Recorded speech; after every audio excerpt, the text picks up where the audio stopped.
Hey, so it's kind of been a really long time since I made a video, and I'm sorry for that. After December, I was kind of spent and I've been barely watching any movies. Instead, I have been writing a lot for my web novel, Smash Gal and Esfanir, as well as doing a bunch of drawing and getting a new job and then not liking that new job and looking for another job and a bunch of other stuff. Oh my God, who the hell cares?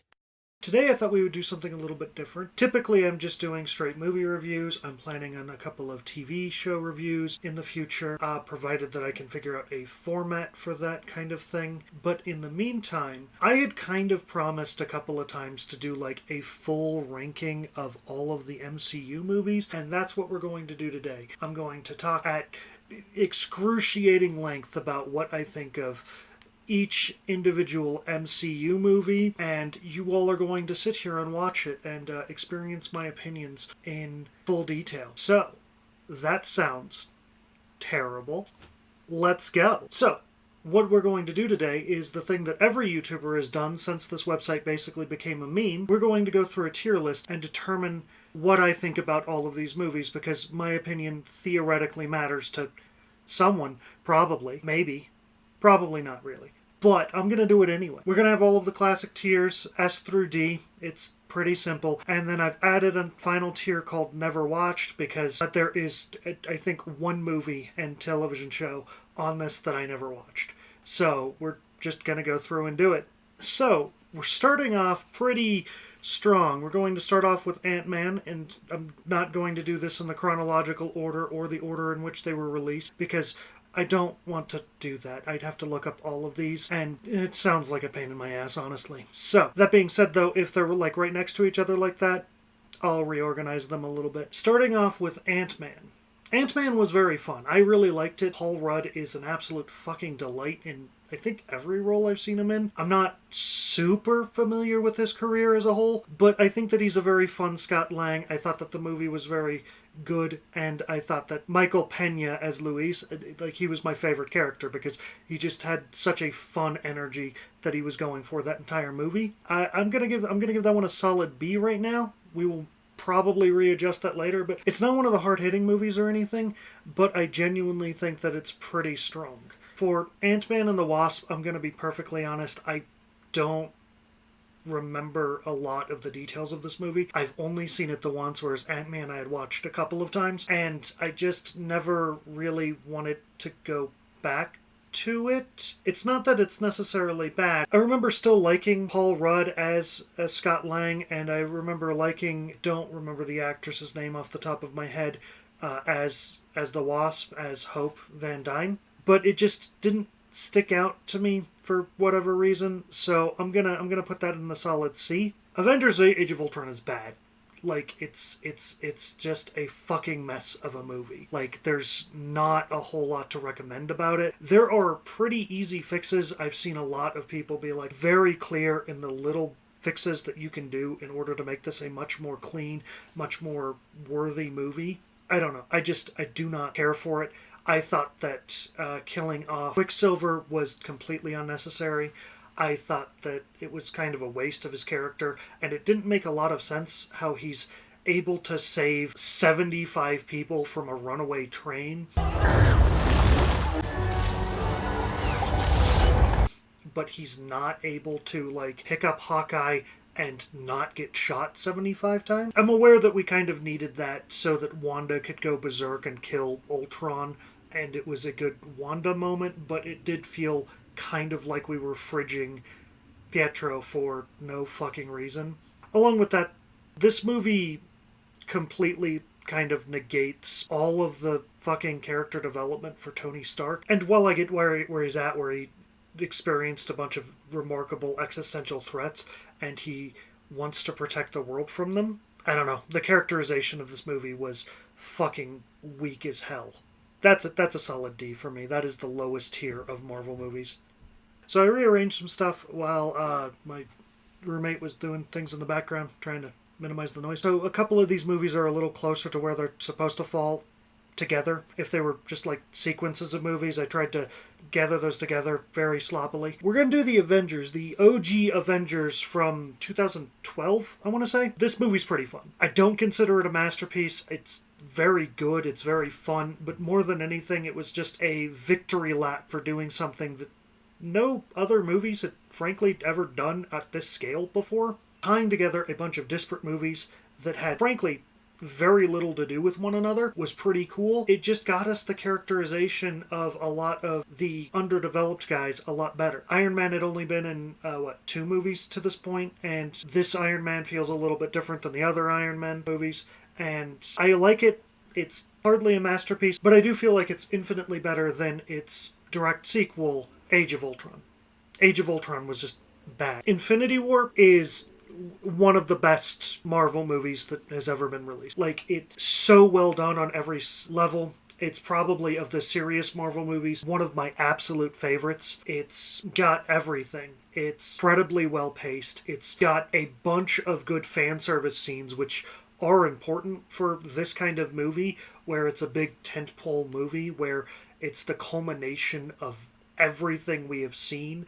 Everyone feels more or less utilized. No, I love this. It's truly one of my favorite Marvel movies, and there's nothing about it that I feel was misplaced. Captain Marvel, admittedly, I'm more lukewarm on. This is probably going to be my controversial opinion because the internet is split on it pretty heavily. There are people who say that it's really good, and there are more people who say that it is objectively the worst that Marvel has ever done. And I don't fall into either of those camps. I think that it felt a lot more like a Phase 1 movie than it did a Phase 4 movie. It was just your bland, kind of milquetoast origin movie. This one is a solid C for me. There's nothing special about it. I don't understand the hate that Miss Brie is getting. It's just, I understand she said some controversial stuff on the press tour, and the movie is lukewarm outside of that, but the controversial opinions that she has, one, do not directly affect the movie. If you're bringing that in, you're not being an objective, and granted, objective is impossible, but you're being less objective than you could be if you just accepted that the actress's opinions are separate from the actual movie itself. I have to do this a lot, given that there are just actors that say a bunch of stupid nonsense that I disagree with. I hate Clint Eastwood, for instance, as a person. I think that he's just a bland Republican who's really bad, but I don't try and bring that into his movies unless it's a message that is in the movie. And I like a couple of his movies. Gran Torino is fun in kind of a terrible way. The movie overall is meh. The girl power feminist moment seemingly kind of came out of nowhere. I wish that we had developed that a little bit more. In my opinion, in order to fix this movie and make it a bit better, all you really need to do is hint that her emotions are a source of her power instead of having it all just explode at the end. And while I do love that ending scene where she just goes hog wild on everyone, between it not really having been built up at all, outside of people repeatedly telling her that she shouldn't be emotional, that she needs to be dispassionate, outside of all of that, I just felt that, one, the villain is forgettable. I don't remember his name at all. The twist was predictable. It's fine. It's strictly a thing that exists. But now let's move on to movies that I liked a lot more, despite not really being on Cap's side for a lot of things. And we'll get into that once we get into Civil War. I really like the Captain America movies. I think that all of them are really solid. For me, Captain America 1, it's exactly what you want it to be. So we introduce the character, we do a really good job of establishing things, and we do a really good job of trying to make sure that, everyone is aware of what's going on. I'm going to go ahead and say Captain America 1, that's a solid A movie. Actually, no. We're going to put it at a high B. We're going to put it above either Ant-Man or Avengers. It's really good. It's a great origin story. It establishes the character perfectly, his morality perfectly, and it's just also fun. So Let's go with that. Winter Soldier was for a long time my favorite actual movie in the MCU because it dealt with the contradiction between what our world has become and kind of the values, the admittedly false values that we project on the people from the 40s where they were just supposedly better people than us. I think that it's really good. I think that its one fault is that everything can kind of be pinned on one enemy. I really liked the thought of S.H.I.E.L.D. and Nick Fury being ambiguous, gray, moral characters. I really enjoyed that. Them not realizing what a massive overreach the S.H.I.E.L.D. program is and just going with it. And I would have greatly preferred Cap have to teach that lesson to them in a different way. And when it's revealed that like the entire government, most of S.H.I.E.L.D. or whatever, are all secret super Nazis, I thought that was a little bit weaker. I do think that it's genuinely pretty good. I'm going to put this as my first A. I think that it's talking about real issues, the concept of the panopticon, the ability for a state or a corporation, more accurately for America, to see us at all times and observe us at all times. Thus, probably this one's pretty philosophically divorced from the concepts that Jeremy Bentham had come up with. It's much closer to the person of interest version of it, but it's still really fun. And you put a panopticon in things and talk about it in any way, as long as you think it through a little bit, and they did, I'm going to enjoy it. Also, just the drama between our boy Bucky and Cap, like, I love it. I love the drama. I just wanted to see them kiss on screen. Why wouldn't you give me that? Captain America Civil War is, again, another almost perfect movie. It is everything that Batman vs. Superman is not, despite being ostensibly the same movie. The entire philosophical bedrock of the movie, of both of those movies, are what if these massively powerful characters that we are doing basically glorified metaphors for weapons of mass destruction, what would the government actually do? And while I've read the Sokovia Accords because I'm a nerd, and they're ill thought out, I do still fall mostly on Tony's side, outside of a couple of niggles that I have that were pointed out to me after the fact. So the fact that Cap is just kind of wrong here, and granted, the movie presents it in kind of a shitty way in some places, using General Thunderbolt Ross as the vehicle to deliver the news of the Sokovia Accords, despite the fact that, like, one of the things that he's blaming the Avengers for, the attack on Harlem, was directly his fault, canonically, was just fucking terrible. That guy should definitely not be allowed to make decisions. Why does that guy still have a job? He's fucking awful at it. One of my roommates actually has a really fun theory where the only reason that he still has a job was because he was one of the 4 people in the government or the military that wasn't a Hydra agent, and that's the only reason that he's there. And like, that's fun. I could see that kind of, but they never say it explicitly, so he's just a really weird choice for this, given that a lot of the damage is directly his fault. And that scene also does cement the fact that the Incredible Hulk was definitively a part of this, which is great. I just realized that this has the Daredevil show on it. It does, but it does not have Luke Cage, Iron Fist, The Defenders, or Jessica Jones on it, so I'm going to fix that, because that is definitely something. Okay, so it looks like the creator of this has locked this, so I can't edit it any more than I already have and add the Netflix Marvel series. So I'm just going to talk about them when I talk about Daredevil when we get down there. Doctor Strange is good. It's literally just Iron Man, but with magic instead. So, like, I'd say low C, or low B, high C. So I might rearrange that after all of the other movies are up. But, you know, as of right now, that's where I put it. It's pretty good. I really like it. I think that Benedict Cumberbatch does a pretty decent job with, his American accent, which I was kind of impressed at that he could do at all. But also just that he did a very solid job of bringing a kind of morally gray character to life. Because Doctor Strange is not necessarily a good person, as we see very much in the later movies, but even in the first movie, he's callous and kind of a dick. He's just Dr. House, but like a surgeon. And then he learns magic once his life goes to shit. Unlike Dr. House, who just became progressively worse for everyone around him. So, Endgame. This one is probably going to be more controversial, actually, than my Captain Marvel opinion. Just because I don't like Endgame. That's not to say that it's the worst of any of them. It's just that the logic of the movie doesn't follow for me at all. I understand that these are intrinsically superhero movies, and then we have to kind of accept things for what they are, to one degree or another. With that said, though, when you bring time travel into it, and you don't explain your time travel mechanics well, and you contradict your time travel mechanics both in the larger series as a whole and in the fucking movie itself, I'm gonna have a hard time suspending my disbelief. It's got some great moments. The final title fight of the scene where Thanos is getting his ass kicked by the tag team of Thor and Captain America with fucking Cap wielding Mjolnir is pretty fucking great. The I Am Iron Man scene, really good.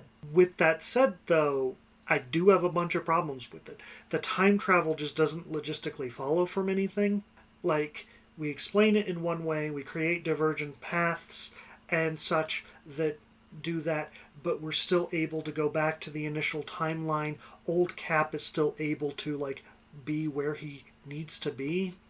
Also, I don't know, it just felt really, really slipshod. Additionally, I felt that we were pretty disrespectful to a lot of the characters that I've come to love. Like, okay, fine, maybe Black Widow should sacrifice herself, I guess, if we decide that that's necessary. But at the same time, we hadn't given her own solo movie yet, and like, I did not feel like this character's story was necessarily done yet.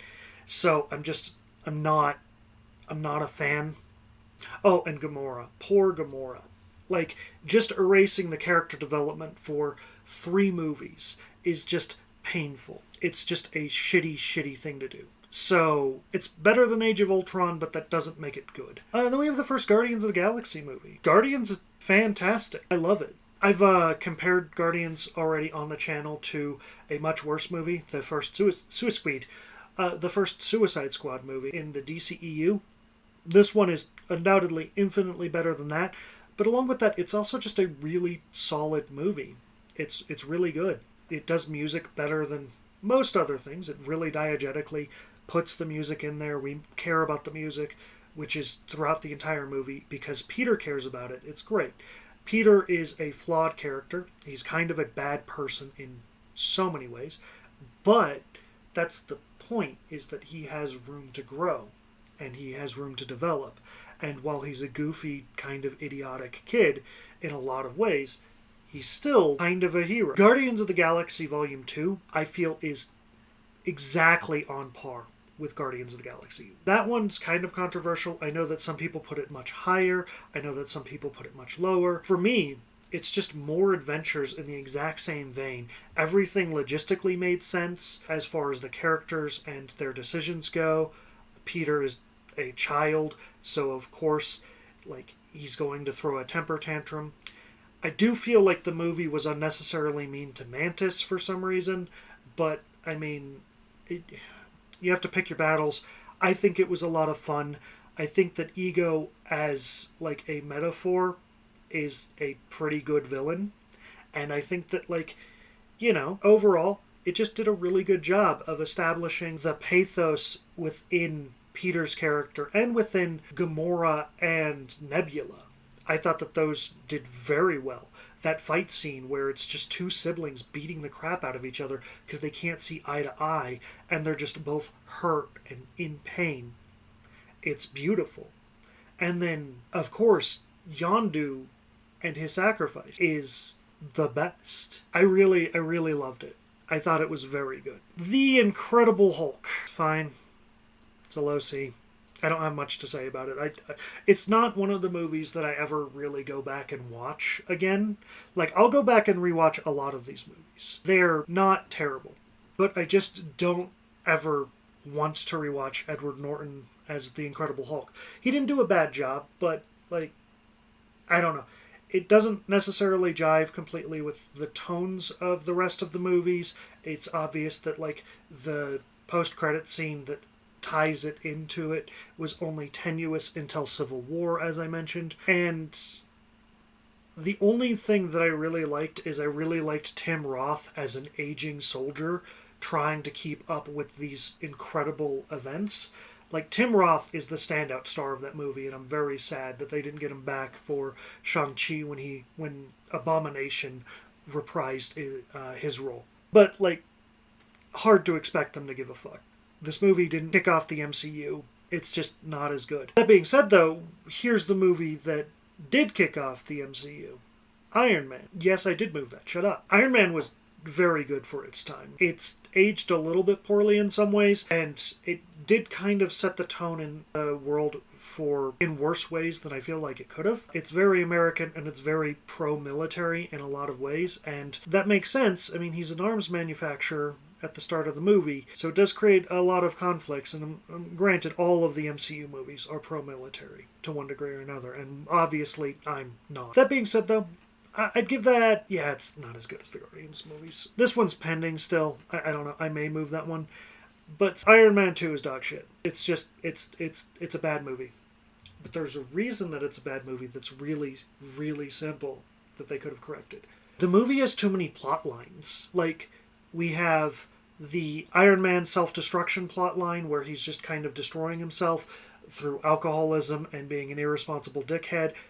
We have the Daddy Be Proud of Me plot line where he's trying to kind of retroactively earn his father's respect, who, you know, kind of respected him to begin with, but also not as much as maybe he should have. And then we have 4 other plot lines. We have the Whiplash plot line, which is just garbage. Like, the actor who played Whiplash, I think it's Mickey Rooney, I'm not sure, didn't want to be there. He didn't like the movie. He wasn't happy there. And Whiplash is just kind of a shit villain. It feels more like an Iron Man's dad movie than an Iron Man movie because of it. And we have Justin Hammer. Justin Hammer sucks in that movie. And that's the joke. Like, they make fun of him constantly. He's not competent at all. He's somehow a major weapons manufacturer who doesn't know how to make a missile.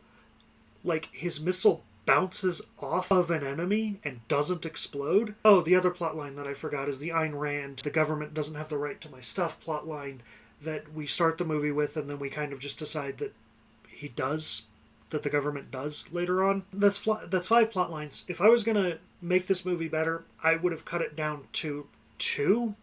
I would have made it the self-destructive plotline where, like, sure, we can keep the fact that the reactor is killing him slowly, and the fact that his alcoholism is just destroying his life and his friendship. Keep the subplot, I guess, where Rhodey, so that we can have War Machine in the future movies, take the suit. And we keep Justin Hammer, except we make Justin Hammer a dark mirror to Tony. Someone who Tony basically was at the start of Iron Man 1. That would be much more interesting in every way than what this movie does. And I'm pretty sure I'm stealing that from, like, Nando v. Movies, but even still. Tony starts the movie off as a bad person in Iron Man 1.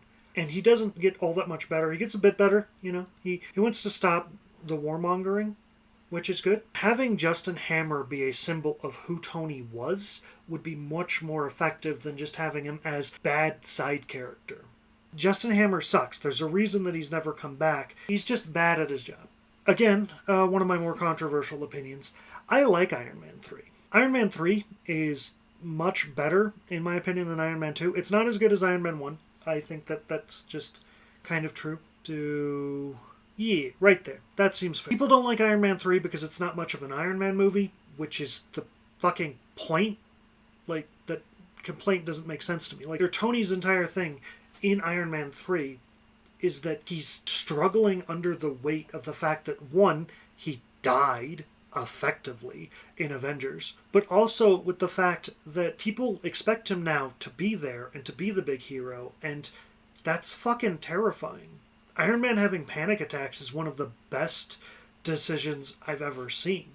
Like, I really wish that they had stuck with that. Along with that, though, like, to me, this is a MacGyver movie in that, like, we spend half the movie without an Iron Man suit, which, granted, I get it, people are disappointed by. But at the same time, this movie really displays Tony's intelligence in a cool way, at least in my opinion.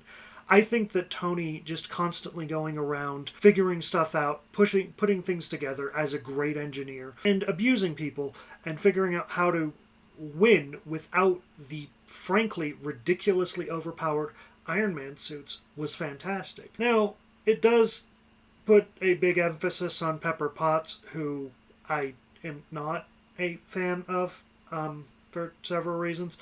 Primarily, and again, I'm aware that this is going to make me a bit of a hypocrite for my statements on Captain Marvel, but Gwyneth Paltrow is a pretty shit human being. Additionally, though, I also just don't feel like she brings much to the screen. In this movie, she has more to do than she basically ever has before, which is good. We should have given her more to do from the start, but we also just kind of immediately forget about everything in the future movies that basically happens. And I understand. It's because this movie was not well received and we didn't want to deal with it. But, like, why did we give her superpowers and then just immediately ignore it? It was pretty, like, the ending scene, I feel, was a strong point. Like, getting to there was a bit rocky. I really enjoyed the emotional beats. I enjoyed the bits with the kid, more or less. The kid comes back in Endgame and he's there. He's at Tony's funeral. So obviously, like, Tony kept in touch. But, like, we just never resolved the Extremis plotline, like, at all. At all. So maybe I'm a little generous to this movie because it has a bunch of emotional bits and good themes that I think were underexplored. So I'll put it below Ant-Man. It's less fun than Ant-Man in my opinion, but it's got much better themes than the majority of the other MCU movies. Black Panther is a fucking trip. I adored Black Panther when I saw it. Like, it was a unique movie. Like, one, it's not a typical origins movie because we've already introduced this character and he's already gone through a major character arc because of Civil War. The CGI is a little shoddy at times. The story is excellent. I really liked the characters. I really liked Chadwick Boseman as Black Panther, as T'Challa. I really liked Killmonger. Michael B. Jordan does a fantastic job, bringing this character to life. And it's kind of the start, arguably, of the villains having a really good point. One, he does have a point on two fronts. We're still dealing with the ramifications of slavery, of redlining, of, like, the disenfranchisement of African Americans in my country, America. But also, just Wakanda in universe did have the ability to make better changes to the world, and the fact that they never did is kind of fucked up. I think that this is one of the best movies in the MCU, honestly. I loved everything about it. The culture, the designs, it just felt different than an MCU movie, which was refreshing after, like, so many of these fucking movies. I'm gonna say probably it's somewhere in A. I'm gonna put it above Iron Man right now. Do I want to put it above Guardians? Sure, we'll do that for now. I don't know. Subject to change. Thor's fun. It is like the definition of a Phase 1 movie, but it's fun. Yeah, I'm gonna put that as a high C, low B right now.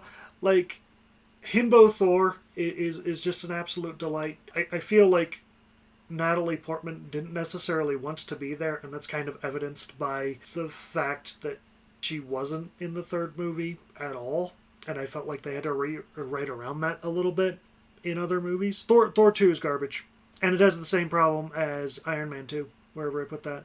Oh, hey, Iron Man 2. It's got too many plots. We're doing a prison break movie. We're doing a world-building movie. We needed a big CGI enemy to punch. Like, the formula of the Phase 2 movies, it was overstuffed. The characters are having fun, and I enjoyed that, but it just also felt awkward, and it had middle book syndrome or middle child syndrome. Needed more places so that it could stretch out, and also the fact that it's basically a lore movie to explain the Infinity Stones really weakened it, in my opinion. Ragnarok is fun.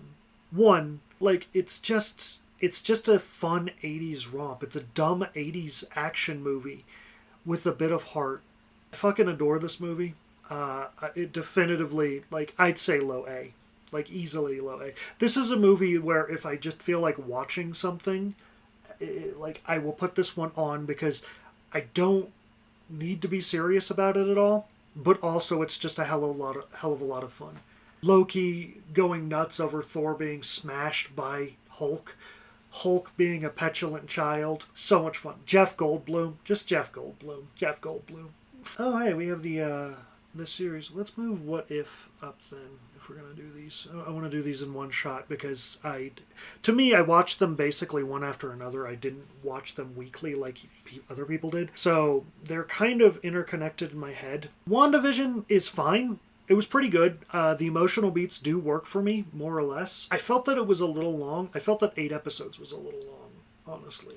And the genre thing was fun at first, and it, like, wore more and more thin on me as time went on. The reveal of Agatha was a little weak. Overall, I really liked it. I thought that Vision talking to White Vision at the end, and just kind of considering what was going on, was pretty good. And that has terrifying implications for the future.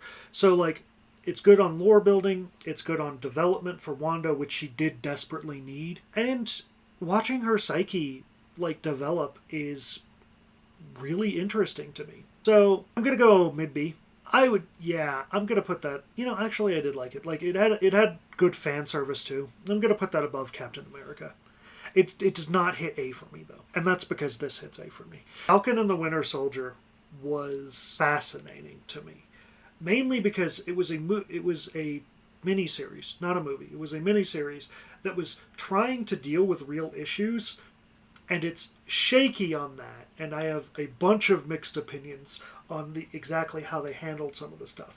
But also, as we can plainly tell, I am the whitest person on earth, so maybe I'm not the best person to ask about it, but, like, the fact that they questioned it, and the fact that they brought up poverty, and the fact that apparently being a fucking superhero who has saved the goddamn world can't get you a fucking bank loan in the MCU is probably true. Ultimately, it's probably true. I really enjoyed this, and the fact, end of the series, they just say communism, bro. That was fucking wild to me. Like, Sam Wilson just comes up to a fucking bunch of world leaders and is like, you have way more power to change things than these guys do, and you could do that. Why are you fucking with people's lives? Get them the food. Get them the housing. That was cool as hell. That, like, as far as my serious things go, I'm gonna put that there. Also, if you're mad about Captain America being black now, you're a fucking idiot and you should hate yourself. Fundamentally. Stop being stupid. You're stupid. You should feel bad about yourself. Loki. How do I feel about Loki? I binged this all in one day. Like, I enjoyed it. I really liked the characterization of both Loki and Sylvie. I really liked Owen Wilson. I did not think that was Owen Wilson at first. It took me a while to realize that, and the reason I didn't realize it is because he looks so much different. Good lore building movie. The way they deal with time travel makes more sense than it did in Endgame, but it doesn't really follow very well. But I understand that they're, setting up the next arc for it. Tom Hiddleston is great. Reforming Loki to be a little less genocide-y was thing. God damn it. Reforming Phase 1 Loki to be less genocide-y than he originally was is a good thing. I am a little sad that all of the character development, again, was... if I was going to genocide anything at all, it would be trains that honk for no fucking reason. I am sad at a lot of the character development that we lost out, just because, again, we decided to fucking take the first version of this character from Avengers and make that the default character. They did Gamora him again, but at the same time, Loki hadn't had a ton of development, so I'm a little less upset with that.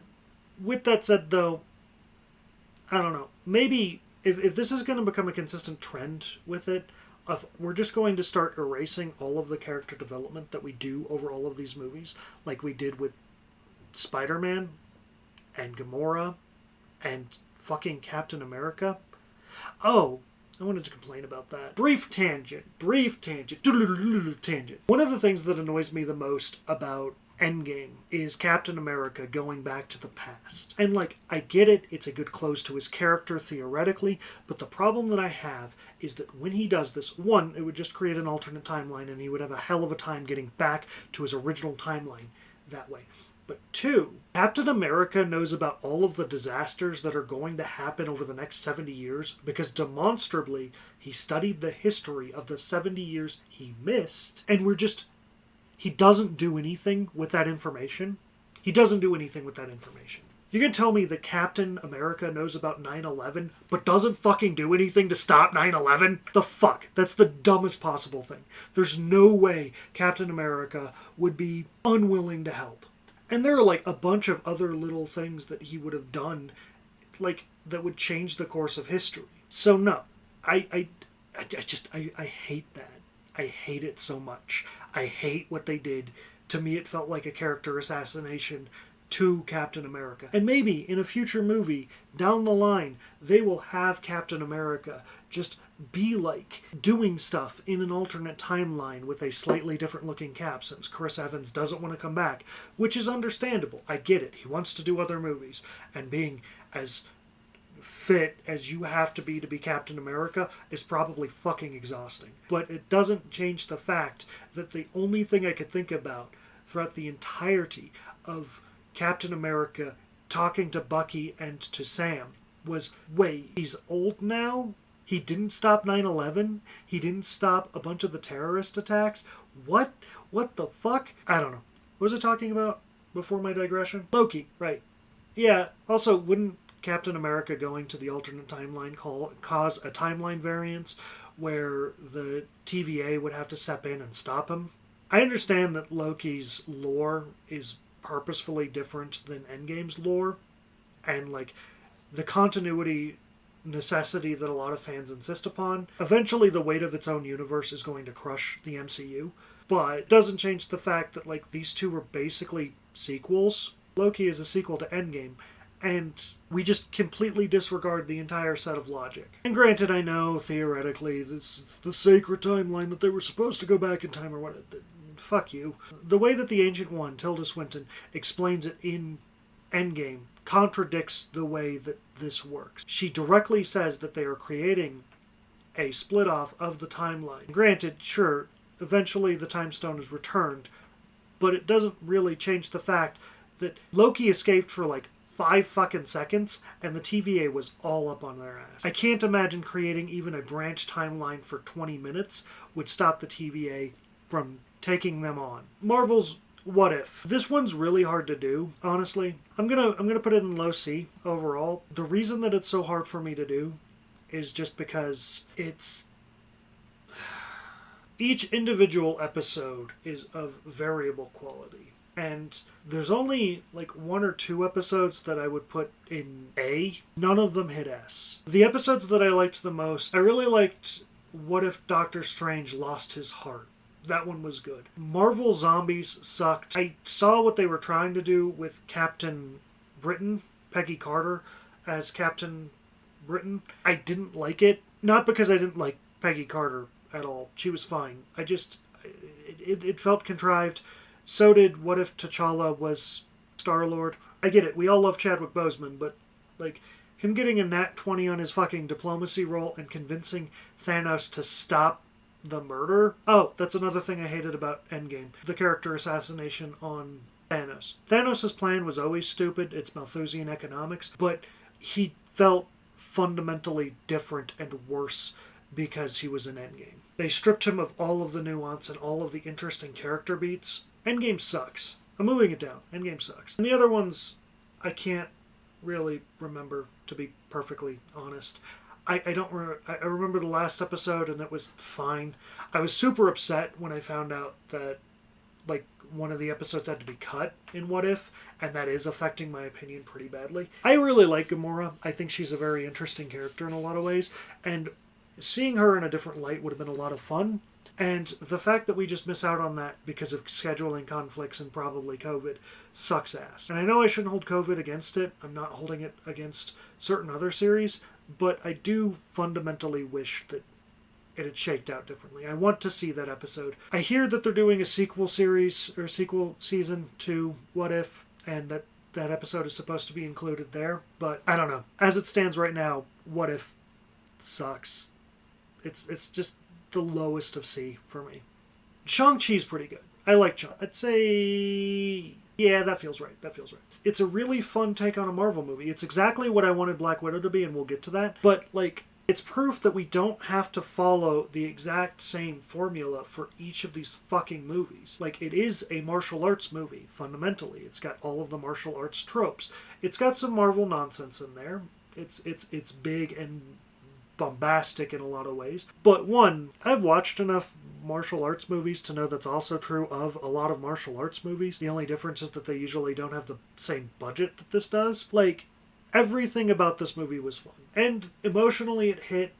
Like, the trauma that the new Mandarin came in with was pretty good. It was pretty solid. Losing his wife, fridging her, effectively, unfortunately. We need to stop fridging all of the wives. Don't fridge the wives or the parents. Fucking Christ. There are other story tropes that we can do. But, you know, fridging her, driving him back to his life of crime, and fundamentally scarring his children by it felt very real to me. It felt like something a real person would do. Bringing back Ben Kingsley was a great move. I really liked that version of the Mandarin, and the fact that the actual Mandarin, theoretically, got revenge on him was a lot of fun. And having more weird magical nonsense in the movie is great. I'm looking forward to seeing seeing Shang-Chi in the future movies. It sounds like a lot of fun. Now we're going to get to Black Widow. I have a review of Black Widow up on the channel already, but my opinion has shifted a bit. The longer I percolate on this movie, the more disappointed I am. I said in the thing that my biggest disappointment about this was that it came out after Black Widow's death. It's a prequel movie to Endgame, and that sucks. I already know how this character story ends, and thus I have a really hard time giving a fuck about what this movie is doing. More than that, though, my biggest disappointment is just that we have better things that we could have done with this movie. Hear me out. Instead of having a kind of fantastical superhero movie, what if we just did James Bond but with ScarJo? Or ScarJo Bourne Identity? And this movie has, like, elements of that in there. Like, she's still a spy, but, like, it would be fundamentally more interesting to me if we had done a proper spy thriller instead of a superhero movie with spy elements. Because Black Widow is a superhero. She does the superhero stuff. But at the same time, she's also weaker than all of the other superheroes. I like a lot of elements of this movie. I think that it's fine. A lot of people were upset, apparently, that Taskmaster was different and worse or whatever, but I frankly couldn't give a damn about that. I hate Taskmaster as an enemy. Everything I've seen him in just bores me. I'm gonna put this... yeah, that's fine. Just break the formula a little bit more often, please, for the love of God. Hawkeye. Yeah, Hawkeye's a C. I don't know that I have a lot to say about it. It's an interesting exploration of a character, and, like, the passing of the mantle is kind of an interesting concept. It's something that the MCU has been struggling with, basically, for a while. And while I understand that, it in and of itself I did not find terribly compelling. I just really wanted more from it, I guess. It being a fun Christmas romp, fine, I guess. I'm not a big holidays guy, so the Christmas thing kind of fell flat for me. I like Kate Bishop, Haley Statwell, I want to say. I think that's her name. You know who I'm talking about. The voice of Vi from the much better Arcane show. Watch Arcane. Don't watch Hawkeye. Watch Arcane. Arcane is way better in every way. She does a pretty good job. The reprise of... actually, I'll put Hawkeye above... I'll put Hawkeye above Black Widow. The reprise of Florence Pugh as Yelena was pretty good. I feel like they had great chemistry. I'd love to see like a buddy cop-esque movie with Florence Pugh and Haley Statwell. That would be a lot of fun. Oh, I also have a review of The Eternals up. I liked The Eternals. I thought it was pretty good.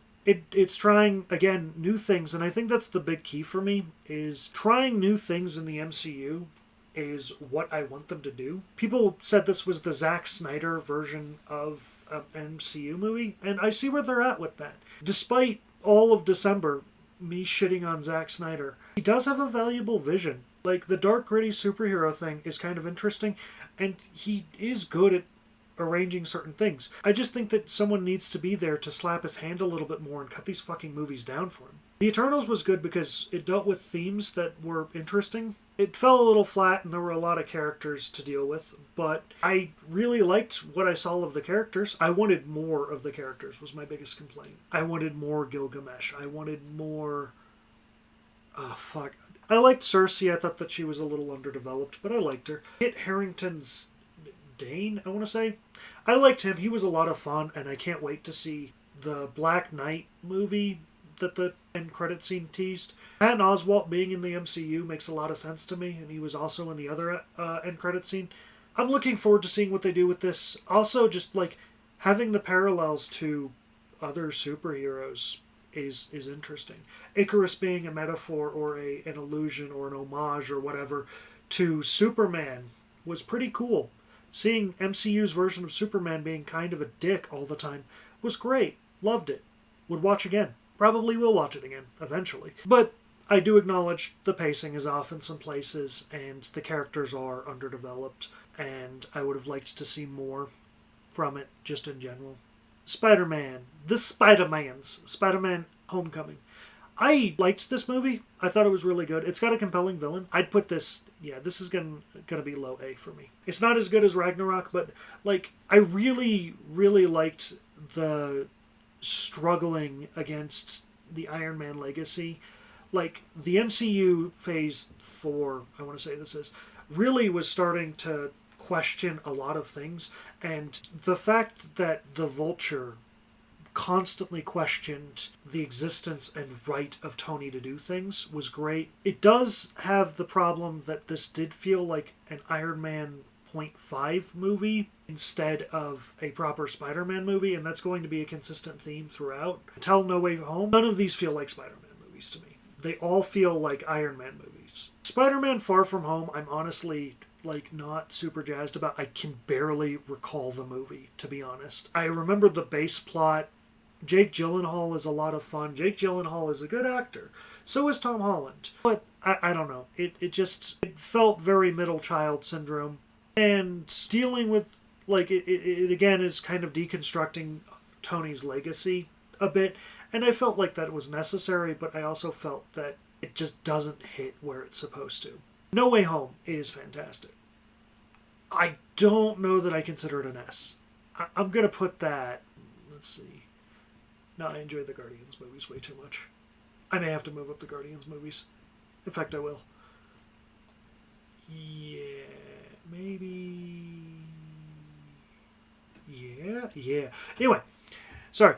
I should stop rearranging things mid-thing. Spider-Man No Way Home, like, bringing back a bunch of the old characters as fan service was great. Tony is not, like, the star of this movie, finally. Like, we're not dealing with the fallen legacy as much anymore. And granted, there's a little bit of that because Happy's still in the movie, but, like, I felt like for the first time in any of the trilogy so far, Holland was his own Spider-Man. We were dealing with Spider-Man issues. We were dealing with the fact that we are just a fucking wreck, frankly. That we cause a bunch of problems in Peter's life, that we cause a bunch of relationship problems. Ned and MJ are great. His interactions with Dafoe and Molina were great. Oh, and the interactions between the other Spideys were great. Like, seeing them on screen again for the first time in a long time was great. And while I have a strained opinion about a couple of these movies, and we'll get to that, this one, though, basically a very good Spider-Man movie. Very, very much a lot of fun. This one's hard to say. The original Raimi trilogy, I have a lot of nostalgia for. I'm 30. These movies were coming out when I was 10, and I watched them when I was 10 or 11 or whatever. This Spider-Man movie, real fucking solid. I really enjoy it. Tobey Maguire is not a perfect Spider-Man by any stretch of the imagination. I felt that he could have been quippier. I felt that he could be a little smarter. The lack of web shooters really kind of undermined it. I had a hard time believing that he was a very smart person. He makes a bunch of dumb decisions, but I still really like the movie. Its pacing is great. Raimi is a great director. The horror movie vibes are fantastic. Probably would put this... yeah, let's put that there. Spider-Man 2 is just better than Spider-Man 1. Don't get me wrong. I loved Dafoe as a crazy person, but his character did feel very one-note to me. Melina's Doc Ock feels like a more fleshed-out character to me. I'm going to put that... yeah, that feels right. That feels right. I'm pretty sure. So, no, just... Melina felt like a full-fledged character. I felt like we really dealt with the psyche of Doc Ock in a very interesting way. You know, he was a good person who was trying to do a good thing, who got into an accident and then goes off the rails and just wants to do what he was doing. I really enjoyed it. Spider-Man 3. Yeah. I don't think this movie is necessarily as bad as a lot of people say. With that said, though, it's still a D-tier movie. It's got the same problem as Iron Man 2 and Thor 2. It's overstuffed. There's too much going on. We could cut 2 of the plot lines and not really have much lost at all, except for the fact that we're trying to build to a 4th movie that never happened. Yeah. God, I hate all of these movies. I hate them all. I hate them all so much. Whatever. We'll leave it for now. The Amazing Spider-Man 1. I don't hate this movie. I don't particularly like it. Yeah, that's a solid low C. That's a solid low C. Andrew Garfield and Emma Stone do a great job as the characters that they're trying to portray. The script is weak. It's kind of really stupid in a lot of places. And Dennis Leary is pretty good, but I like Dennis Leary in pretty much everything. Yeah, no. I don't have many strong opinions about this. I don't rewatch this ever because obviously I don't like it, so why would I rewatch it a lot? The Amazing Spider-Man 2 is fucking terrible. Like, one, it is overstuffed. We're trying to world build too much, and I liked Electro to some extent. I hated Harry Osborn. I thought that DeFranco was a better Harry Osborn by leaps and bounds, and that's sad because I don't particularly like James Franco in anything. Other than 127 Hours. He did alright in that. But with that said, though, I don't know.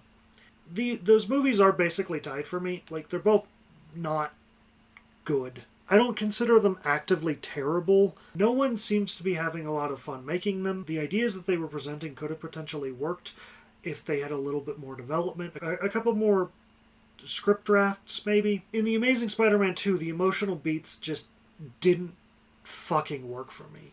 Like, I'm sorry. The cringy web reaching out to try and catch Gwen Stacy. I know that they were doing a thing. I understand what they were going for. But, like, the instant that Hobgoblin grabbed her, the instant I'm just like, oh, we're doing this. And I laughed in the theater.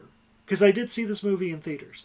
I laughed in the theater, and I was not the only person who laughed. Because it was stupid. It was badly done. You could have done Gwen Stacy's death in a better way. You could have done it, and I understand it's pretty close to the comics or whatever, but one, we're adapting things for a reason. The comics do not translate directly to screen very well. They can do it somewhat well, but a direct one-for-one adaptation is almost never a good idea. I just could not get into it. I don't know. Electro was the better villain between Hobgoblin and that. The setup for the Sinister Six movie was lame. I'm glad that it didn't happen. Andrew Garfield is a good actor. He really is. I like him. But he was not a good Spider-Man. That's not true. That's not fair to him. I thought that he got the quippiness down of Spider-Man very well. I thought that he did that very well. I thought that he was kind of a eclectic, kind of out-of-nowhere Peter Parker. He was a cool skater boy. He was good-looking. He had a bunch of friends. But he was also a super science nerd. I don't know. The conception of his Peter Parker was not very clear. And I think that was a mistake. Venom, it was funny. Venom was really funny. Like, it's not a good movie. It's not. It's bad. It's very bad. People should not watch this seriously, but this is like I enjoyed it, and it does have strong monster fucker vibes. It seemed like Eddie just really wanted to fuck Venom the entire time and vice versa. Like, after they got over their initial culture shock. I had fun with it. I'm gonna put this above What If. Actually, I'm also gonna put... Yeah, there we go. Venom is, it was fun. But it was not fun enough for me to, like, come back to it, apparently. Because, like, I guess I had the option of watching Venom 2, Let There Be Carnage. But I never did. I could go back to it, I guess, if I really wanted to. I haven't seen it, so I can't rate it. So that's why that's there. Also, I don't know why this is here. So, for the record, I'm recording this at the end of February. It's February 24th. Moon Knight doesn't come out until March 30th. Which, granted, I was completely sleeping on. I had heard that they were doing a Moon Knight movie. I'm not super familiar with Moon Knight other than the one meme. And I follow a Facebook channel, or a Facebook page that does Moon Knight stuff. But the only thing that I know is, Dracula, I know you're here, you big fucking nerd. Where's my money? Like, that's the only thing that I know about him. I know, like, his character origins as well, but that's the hard limit to my knowledge of this. Weirdly, why isn't Doctor Strange 2 here? Why aren't we doing Multiverses of Madness here? Like, you think that we would be, right? Like, if we have Moon Knight and that's not out yet, why don't we have Doctor Strange here? I'd add it, but I suppose I could split these into different tiers. Like definitely going to watch, definitely not going to watch, might watch. Actually, there's nothing I'll definitely not watch. Like, if people want me to watch something, if they're like, hey, you should watch Venom or whatever, I'll probably give it a watch unless it, like, is abhorrent to me for whatever reason. But I'll probably see Moon Knight.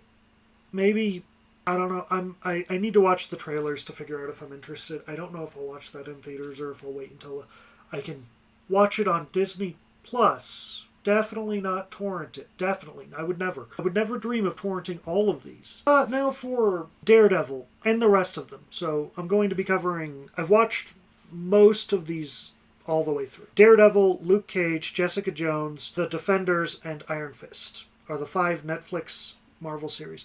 Daredevil is here because with Charlie Cox making an appearance in Spider-Man No Way Home, they're considering that canon now, or potentially canon. My guess is one that Daredevil is not going to be canon, at least not completely. I understand that now the Netflix shows are moving to Marvel, to Disney Plus or whatever, so there's that. But with that said, though, I don't know. I think that they're going to be their own continuity. I think that they're still going to be separate, even though that they did make explicit references to them all the time. So Daredevil kicking off the Netflix Marvel Cinematic whatever, the Netflix MCU, the Netflix MU, was fine. I thought the pacing was kind of trash, honestly. Yeah,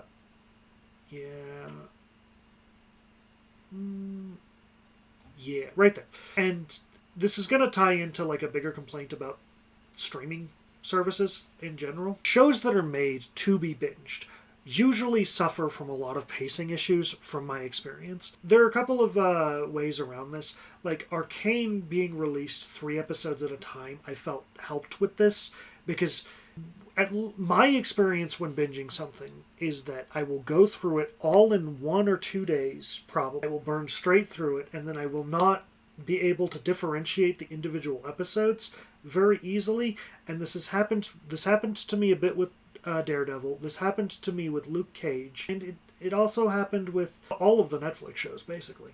And I do think that this genuinely makes them weaker. Like, I love binging television shows, obviously. I binged a bunch of things in my little hiatus, and I acknowledge that it's not necessarily good for my retention. When shows are made to be binged, I feel like the writing suffers. We make things less clear, we make things less separated in a lot of ways, and it's just kind of a weaker overall experience. Daredevil had this problem for me. Like, I felt like the pacing was off. All of the actors do a good job.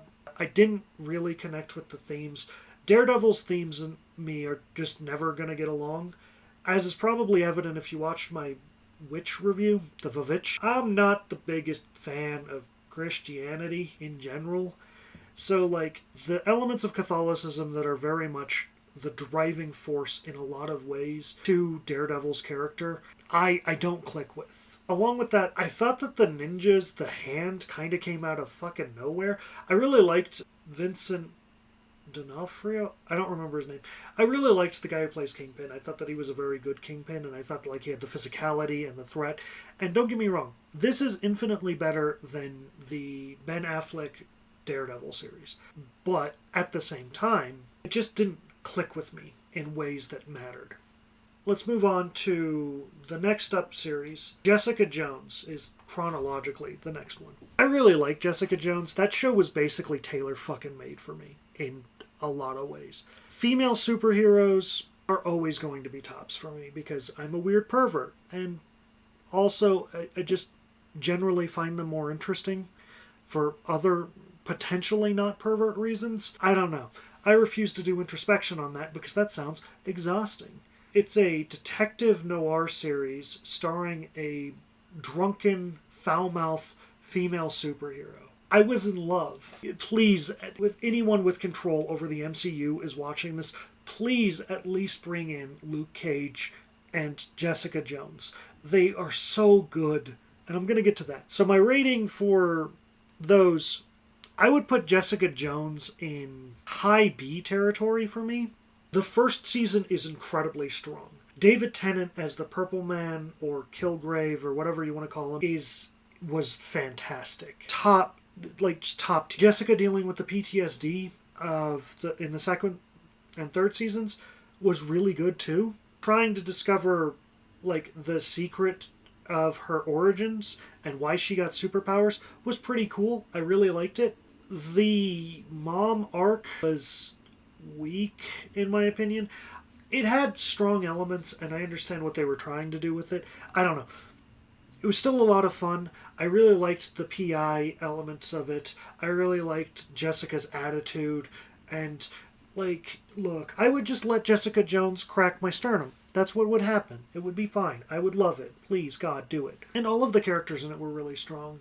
Like her assistant, and I'm struggling to remember. It's been a minute since I watched it, and I don't recall all of the names. Her adopted sister, she was really good. She has a very compelling arc, and the ending to the third season was very tragic for me. Obviously, neither of them wanted to be doing this, but they had to. That was heartbreaking. So I would put that at the top of B. Like, I would probably put that in between. It's just, again, tailor-made for me. It's in between Loki and WandaVision for me. It's not as good as Loki, in my opinion. I think Loki does some things better. But it's kind of like comparing apples to oranges, too, because all of the Netflix shows were so lower powered in a lot of ways than the wider MCU, even than the other, like Falcon and the Winter Soldier and such. Just had so much more power to them. And I understand they were trying to be like the Defenders, the down-on-the-street superheroes. But it does create a weird tonal thing. But no, Jessica Jones was great. Watch Jessica Jones, please, for the love of God. Luke Cage, also incredibly good. Like, I just adored Luke Cage. Like, the music and the experiencing of the culture and, like, seeing the world through this lens, and the fact that it was really dealing with some pretty heavy issues. Gang violence, police brutality, police corruption. All of those elements. Governmental corruption. Like, one of the things I was considering doing, I considered making a video in February, which I know for me it's still February, but for you guys it's March or something. One of the things that I considered doing was a retrospective on all of Luke Cage, and then I realized that I'd have to binge the entire series, and I just didn't have time for that, because, again, my memory of it, I remember enjoying it. I remember, like, the individual character beats. I remember, like, Luke Cage's slow descent into a life of crime and being a crime lord was amazing. And I remember a bunch of individual elements. I remember every actor being very strong and very interesting. But I wasn't able to describe the overall plot very easily because I binged it the 2 or 3 times I've watched it. Other movies I could describe more easily, other television series I could describe more easily, because while I may have watched them a couple of times, I also usually had time to percolate on the individual episodes. So I really liked Luke Cage. The music was great. The culture, the setting was great. It felt the most real out of anything. Daredevil, Jessica Jones, and Iron Fist, and the MCU as a whole feel like a cardboard cutout in some ways of New York. I don't know. So, there was a visceralness, there was a crunchiness to Luke Cage's version of New York that really hit home.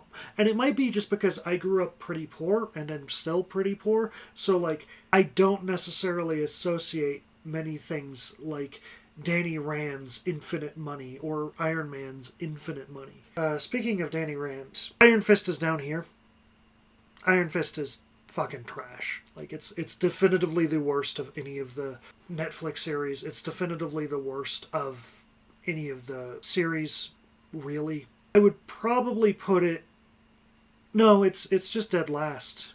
I would probably put it dead last. I hated it. I understand what they were trying to do, but it sucked. Danny Rand just wasn't a compelling character in the first season. His girlfriend was fine, but kind of crazy at the same time. Falling for the hands gimmicks and, not knowing that they were bad people seems like a weird stretch to me. And the fact that we spent half the season just trying to get people to accept that we were fucking Danny Rand and having to say our goddamn name every 15 fucking minutes was annoying as hell. It was slow, it was boring, it didn't go anywhere fast enough for it to matter, and I hated it. The Defenders is also in D tier. It's probably above, it's at least above Iron Fist. I honestly, the character interactions were cute. Oddly enough, I liked Danny Rand better in The Defenders and in the cameo that he made in season 3 of Luke Cage. Mainly because, one, he wasn't the focus, and that was the ultimate weakness of The Defenders for me, was that his storyline was the one that mattered. He was the MacGuffin to do the stuff that the evil guys wanted to do. Therefore, there's a lot of focus on Danny Rand, and I just didn't jive with the character very well. I thought that it was weird and unnecessary in a lot of ways. But his interactions with Luke in particular, the speaking about privilege, and that really... I really, really enjoyed that. And also, watching them fight was pretty good. I would have maybe liked to see more development of that. But again, if the Netflix Marvel series, we can just completely forget that Danny Rand was ever a character, I would be okay with it. That being said, though, I definitely want to bring in Jessica Jones, and I definitely want to bring in Luke Cage. I thought they were fantastic. Charlie Cox is already in there. Bring in Charlie Cox. He did a good job as Daredevil. I just don't like Daredevil as a character very much.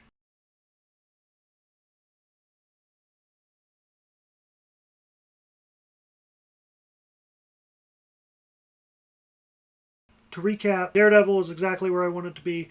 I'd put Jessica Jones in between Loki and WandaVision. I would put Luke Cage probably... I never really said where I'd put Luke Cage. I would put Luke Cage above Eternals. And I'm going to probably rearrange this some. So let's see. Defenders and Iron Fist are definitively down here. They're fucking terrible. Okay, let's do some rearranging. Okay, I was meaner to Endgame than I should have been. Let's put that right there. These are all D tier and they're all similar to me. Yeah, I think that would be it. Endgame is better than Age of Ultron, which is better than these 3 pieces of shit. Again, Infinity War is just so perfect. These 2 are just... They got great themes. They got everything going for them. They're beautiful. The characters are interesting. Thanos was actually interesting, even though, his plan is fucking stupid. Malthusian economics is always stupid. Thanos was not right. He just wasn't. Malthusian economics was literally disproven in the 1700s, 20 years after it was proposed. If a bunch of people who didn't know that black people were real people could figure out that fucking Malthusian economics was stupid, I don't understand why we're still having this debate today. Thanos was never right. Thanos was a fucking idiot. There are other, better, more reasonable solutions that he could have. But that being said, though, he was very compelling on screen. Josh Brolin did a great job. Yeah, all of the looking through it, I'm not seeing anything that I want to move. It's real weird to me that B and C are tied for the amount of stuff that I put in them. That's weird. Like, because remember, Jessica Jones is supposed to be here for me. So like, and they even hit like the same exact spot on the thing. Okay. Yeah, no, just that's weird. So yeah, that's my full MCU up to February-ish 2022 rating of everything that the MCU has done so far outside of weird little things that I didn't see that weren't on the list. If you want to do your own tier list and see how it compares to mine, the link will be in the description. Tweet it at me. I'd love to hear from you. I'd love to see what your opinions are and how they're wrong, because they're not my opinions, which are objectively correct. Genuinely, if you want to have a conversation with me about it, I'm happy to talk about it. I think that this is a lot of fun, personally. I'm also going to change a bit of my content. I'm going to try less scripted content because it takes a lot of effort on my part to read things correctly because I'm a bit dyslexic, and I'm also just kind of bad at being a real person. So we are going to go through a couple of changes. You're going to see a couple of new things off in the distance, and yeah, just let me know what's going on. Let me know what you would like me to review in the future, what you would like me to talk about in the future. I'm open to widening my content, and if I can come up with a way of talking about it reasonably, I'm happy to do that. In the meantime, go ahead and do all of the following things. You can follow me on Facebook, on Twitter, on other stuff. Presumably, I have a Patreon. I have books. Do you like the book setup? I like the book setup. It's cute, right? This is not the new cover that I designed. The new cover is going to be right here. I'm going to put it over the books right here-ish. If you want to buy my books, there's links to that in the description. If you want to check out a free book called Smash Gal and Esfinir, which is also superhero content, that's also linked down below. And you can read that if you'd like. I think it's really good. It's what I've spent basically all of January and February writing. So that's a lot of fun. I don't have anything else. I don't even have a card trick or anything. I'm sorry. Tell me what you want me to do in the future. Oh, I guess I could go over some of the plans that I have for the future. So, one of the videos that I really want to make is a Legend of Korra video. I love Legend of Korra. I love Avatar: The Last Airbender. I think that they're both excellent series, and I want to make content about them, but I haven't figured out quite how I want to do that. It doesn't fit into my usual content format of talking about things in 5 or 6 parts of like the introduction, the synopsis, the themes, then the conclusion. So I'm going to be doing that. I had a bunch of requests for a bunch of things. The same person who fucking requested Paranormal Activity wanted me to watch something called Velocipaster, which is really bad looking, but I mean, that's right up my alley. Apparently I like watching bad movies, because this person is also the same person who had me watch The Purge. Why am I friends with him again? Fuck. I hope that you have a wonderful day. I hope that you share, like, and subscribe. Do a comments, and tell me how I'm wrong about everything. I'd love to see you tell me how I'm wrong about everything. Until next time, I've been Sean. I usually script this bit. I don't have a joke. Your jokeless, idiotic movie reviewer.